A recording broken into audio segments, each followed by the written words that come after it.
Make sure your insurance doesn't come up short. Get gap cover with ALA. For more information, follow the links in the description.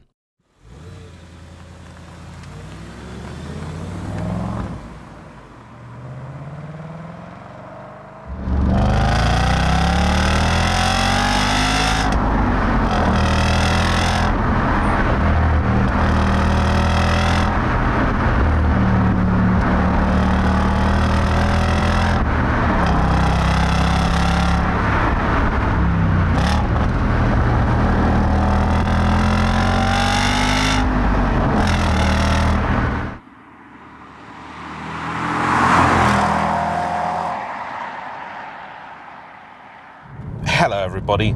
Though at times us petrol heads can often appear complicated and contradictory, for the most part we are in fact very simple creatures indeed. And I wager if you were to present most of them with a car that had a nice naturally aspirated V8 and a manual gearbox, we'd be satisfied. And you would think that that is exactly the kind of car which today you can no longer afford, because that's what we all want, but nobody's made it for a long time. However, look in the right place and it's a combination you can still find at sensible money. But for how much longer? In today's video, I'm going to be looking at one of the few examples of such a car still remaining. This is the B8 Audi S5. I've driven the A5 and I've driven the RS5. But is this piggy in the middle or the sweet spot of the range? Well, time to find out.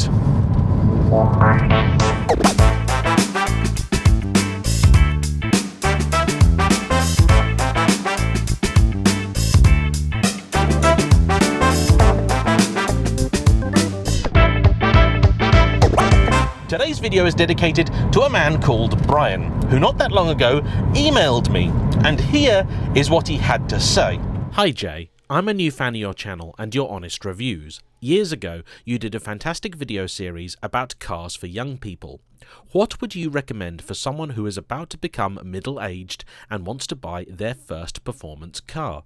I am looking for a car that will give me a similar buzz to what I got from driving a Porsche 997.1 Carrera. The other two conditions are that it needs to fit a small family and shouldn't cost more than £10,000.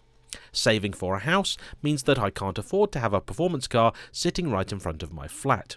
Lastly, it needs to be ULEZ exempt. I know this email is for people offering their cars, but I've come to respect your opinion, and Evo reviews don't quite cut it when you consider bills, family and daily driving. Many thanks, Brian. P.S. I would appreciate another series reviewing more attainable vehicles.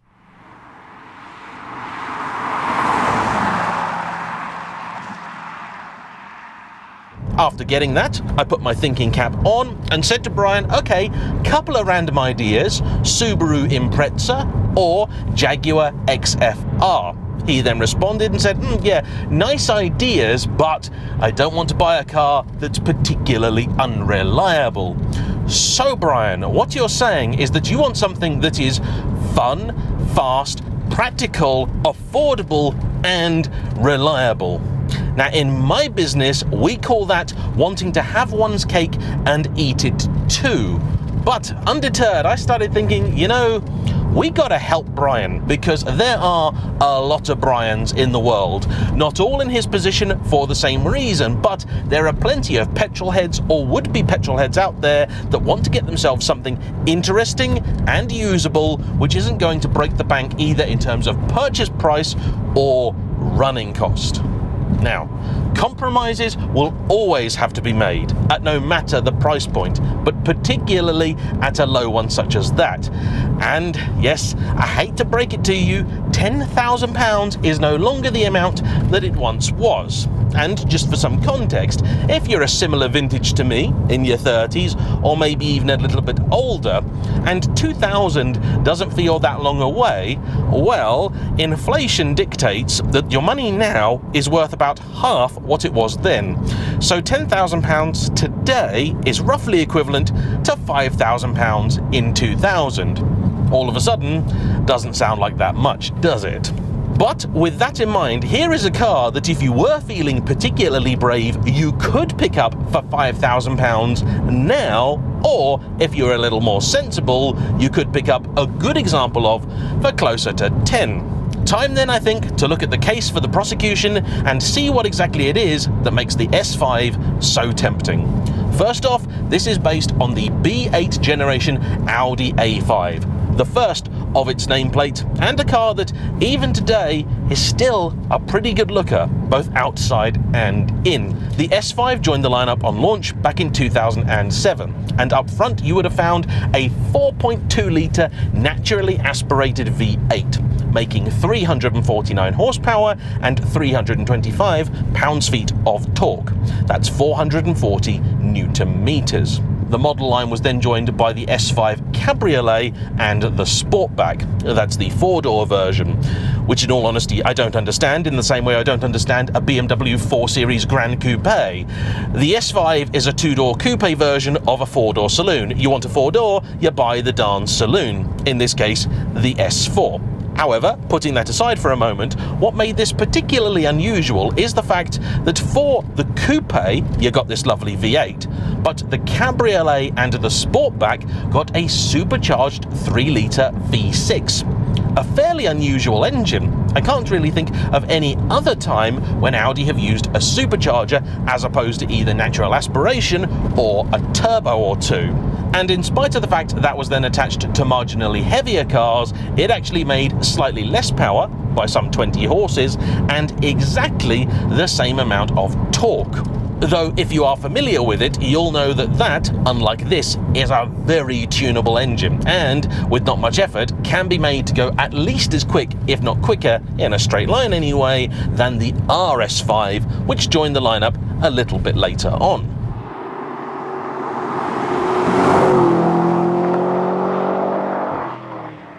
In 2012, the whole lineup was then facelifted, turned into what was known as the B8.5, and then the 4.2 was discontinued, with even this, the coupe, getting the 3-litre supercharged engine.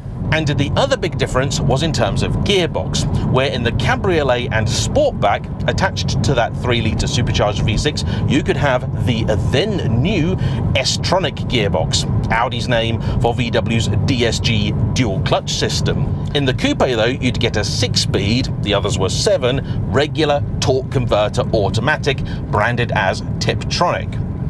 But you could also get, in both models, this, a 6-speed manual. And it's a real joy, this gearbox. Surprisingly light, but with a relatively short throw, just the right amount of snicketiness about it, and it's a real peach. As is the engine. But to show you about that, let's get ourselves out of town.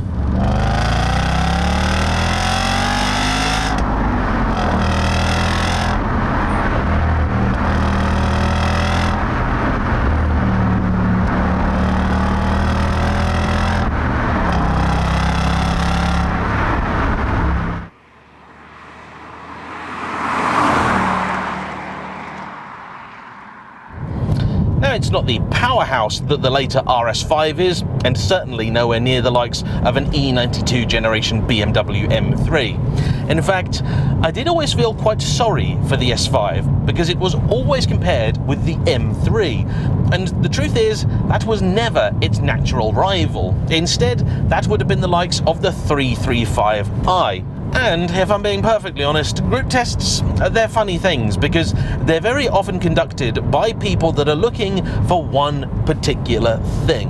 And the fact is, different cars appeal to different people for different reasons. Why then did Alex buy this? Well, he's in his late 20s, he's had a variety of cars in his time, including the ordinary Ford Fiesta, driven a bunch of Cas that his mum is quite fond of, though not so much the late one. He's even got a 3rd generation Capri. Yep, strange but true. 28 years old with a Capri. Blimey. Anyway, his last car before this was an E92 generation BMW 325i, also with a manual. But with big changes in life coming soon, he realised he had an opportunity to get into something he'd wanted for a long time. A V8. and he wanted something that was going to be enjoyable, give you that V8-ness, but without breaking the bank. He considered a few different options, did look at the likes of, say, the E92 M3, but figured as a daily it was just going to be too much. And for the price of a rubbish one of those, he could get a really good one of these. And this is a particularly noteworthy example. You might have already noticed the colour, which is not Sprint Blue. That's the shade you've seen on stuff like the old B7 RS4. No, this is the mighty Nogaro Blue. Very famous Audi historic colour, and something you really don't see all that often these days. But I like it a lot. Inside, this leather is also a slightly odd shade of kind of grey, but with potentially a bit of green or maybe blue in it. It's not black though, I can tell you that for sure, nor is it red or silver. You do often see these in drug dealers spec, either white with red interior or black on black, and a lot of them have had a fairly hard life.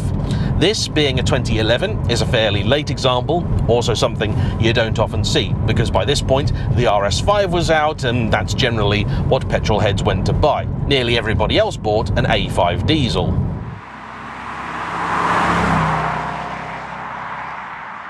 It's got a few nice things in here, a combination of the standard and the optional, including these lovely Super Sport seats. On the topic of the seats, they are very nice, do a fairly good job of hugging you, but are also pretty comfortable too. Though the layout in here has now begun to date, it is still very nice, and I recall when this was new, it felt like a real step up for Audi in terms of quality. Helping keep this useful in the modern world, Alex has also fitted a little aux to Bluetooth adapter, meaning he can now stream stuff from his phone direct to the Bang & Olufsen hi-fi in here, which he describes as a bit disappointing. Also disappointing is room in this car, and this might be something that means it's maybe not an eligible idea for Brian. Those back seats, they're just not great. Headroom is okay, but legroom is very poor. On the upside, the boot is very generous, so if you've got younger children, that's probably how you want things, and so for those people, this is still a good option. But for more advice on getting child seats into a sporty car, check out my good friend Ben over at Dad Cars. Now, as with any old German performance car, when you're buying one of these, you want to make sure you know what it is you're getting your hands on. So, before looking at anything, make sure to check it with CarVertical, the super-powered super search that cross-references a number of databases from around the globe to give you all the important information you want to know on any potential used car purchase, including previous accident damage, mileage discrepancies, usage as a taxi, or involvement in things like fire or theft, outstanding finance, all that good stuff. You can get all that information in just 60 seconds, and for 20% off the service, don't forget to use my discount code JayEmm. As for practical advice from me though, well, we're just about to hit my world-famous, patent-pending 3-point turn hill start torture test. Alright, S5, how are you going to do? Visibility's pretty good, B-pillars nice and far back, lots of glass in here. Have we got hill hold? No, we don't, but that's alright. We do have a little Clio. Clutch is pretty nice, very, very light. It has to be said, really light, as is the gearbox. We've got parking sensors front and rear, but not parking camera, and we have an electronic parking brake. So let's use that to get away, shall we? Here we go, okay, and we're off. Yeah, not bad actually, not bad at all.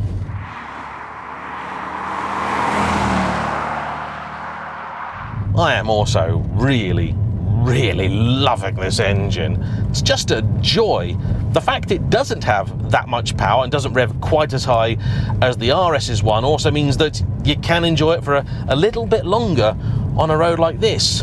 You can heel and toe in it too, and it's got a great spread of power, all the way from fairly low down right to its 7,000 red line. Lovely thing. I've been tarting around recently in an RS Q8, which has nearly, not quite, but nearly double the power of this thing. 600 horses versus 350. Yet, to drive at normal ordinary road speeds, this is far more engaging just because you can modulate that throttle with so much more precision. Trying to get 6/10 out of that RSQA, it's not easy. And then when you've got your Clio in front of you, you can still have fun by playing with the gearbox. So let's go down a few cogs.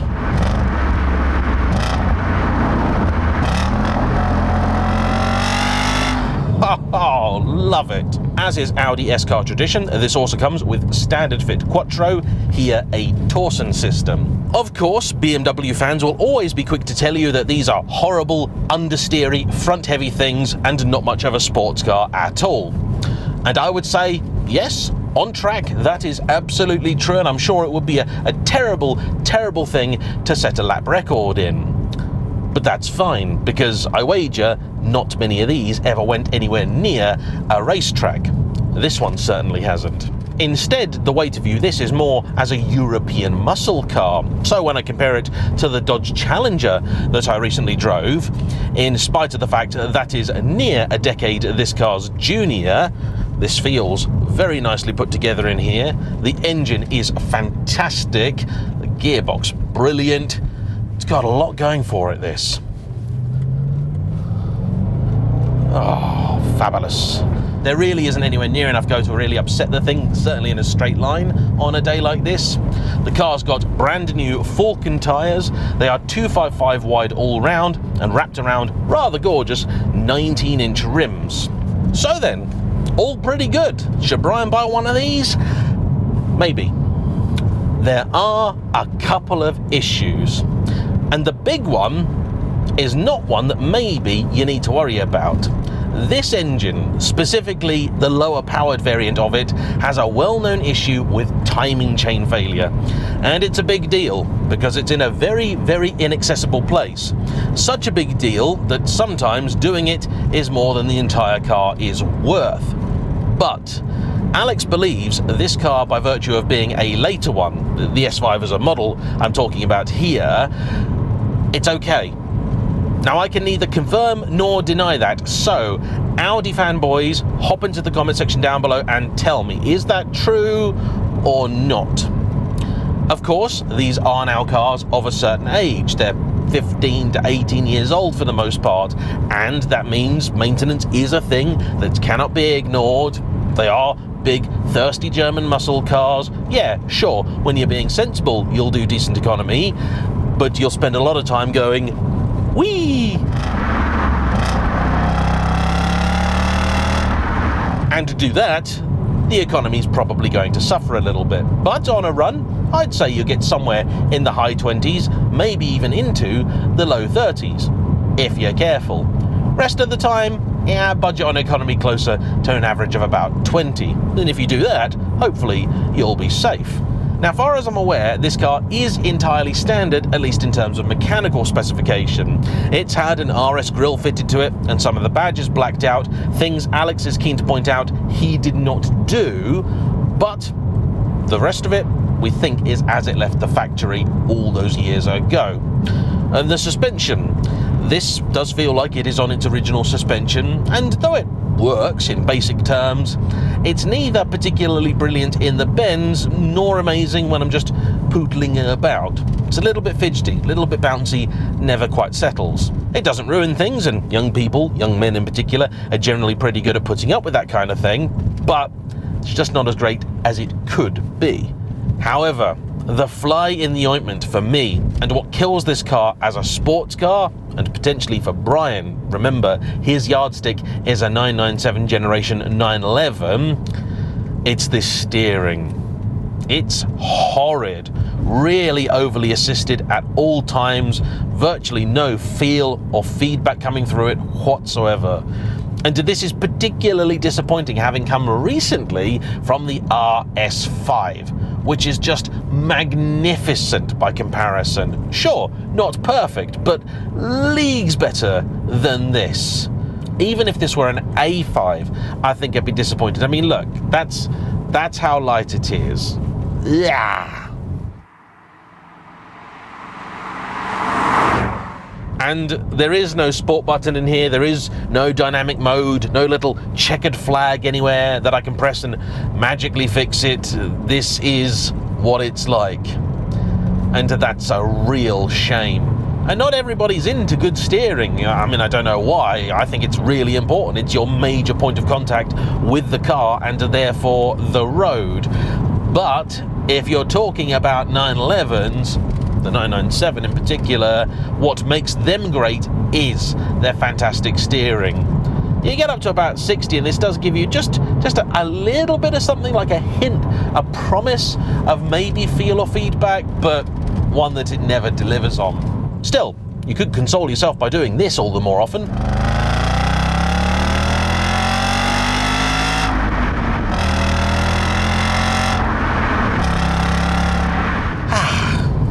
Yeah, I feel better now. Anyway, there we have it. That is the Audi S5. An interesting character indeed. Good way to get yourself a V8 and a manual? Definitely. And they are a really great pair. It's just this which lets the side down. I'd say if you can, go for the RS5, but you'll lose the manual. So, anybody else out there got any bright ideas for Brian? Please let me know, especially if you have something that I can drive. But for now, all that remains to be said is a big thank you to Alex for bringing his car out, and as ever, to you for watching. Don't forget to hit the like button, comment down below, subscribe if you haven't already, and I'll see you for the next one. Bye-bye.